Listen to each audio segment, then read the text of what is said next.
Allah ya subhani jadalana bin nurani bil wali qutbi rabbani Syekh Abdul Qadir Al-Jailani Maulana ya Maulana ya sami' du'ana bi hurmah Hasan wal Husain taqabbal du'ana.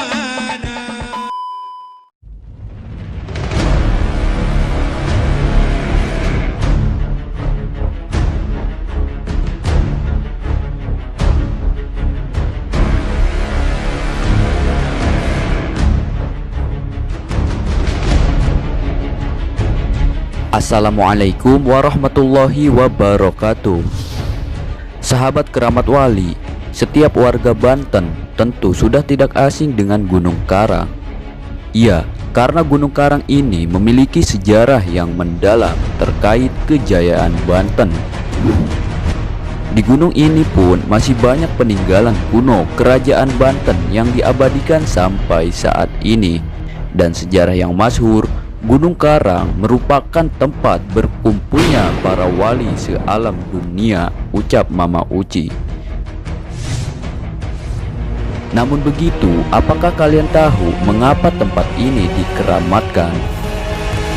Dan bagaimana sejarahnya sehingga Gunung Karang ini disakralkan? Berikut akan kami bahas di video ini. Tapi sebelum lanjut ke inti pembahasannya, jangan lupa sedulur klik like dan subscribe agar sedulur semua tidak ketinggalan video terbaru tentang sejarah dan keramat para wali selanjutnya dari kami, tentunya hanya di channel Keramat Wali.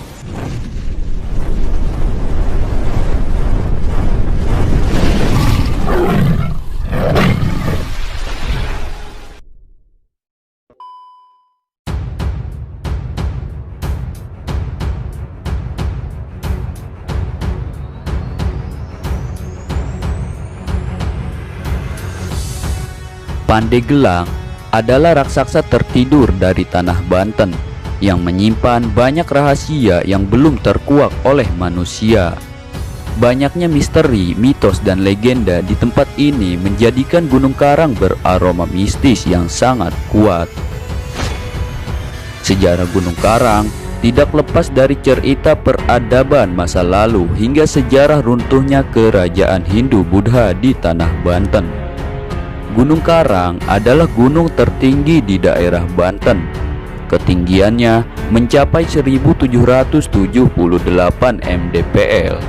Dan gunung ini merupakan gunung berapi yang aktif, yang sewaktu-waktu memiliki potensi besar bisa meletus. Perjalanan kami ke puncak Gunung Karang karena tertarik dengan banyaknya bukti peninggalan sejarah yang ditemukan di Gunung Karang, yang masih tertara dengan rapi, dan beberapa bagian yang ditemukan tersimpan di Museum Kepurbakalaan Banten.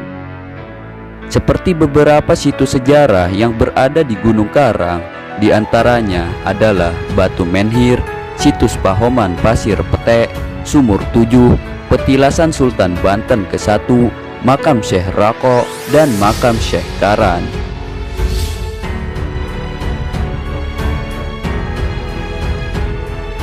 Gunung Karang Banten menjadi salah satu tujuan favorit wisata religi dan wisata pendakian gunung.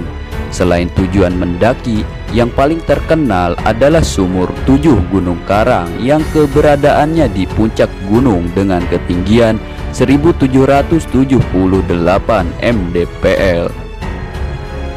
Sumur Tujuh Gunung Karang adalah tempat yang paling sering dijadikan tujuan mendaki dari berbagai penjuru Nusantara.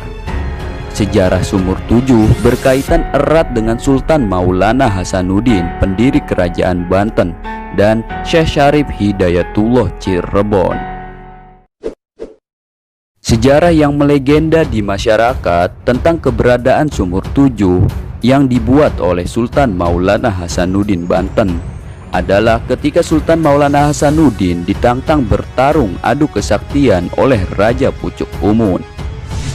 Riwayat kuno Banten Gunung Karang.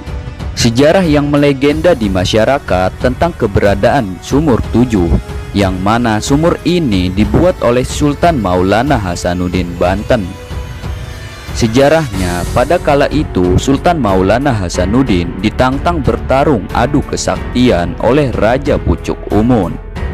Dan pertarungan yang sangat sengit pun terjadi di puncak Gunung Karang tersebut.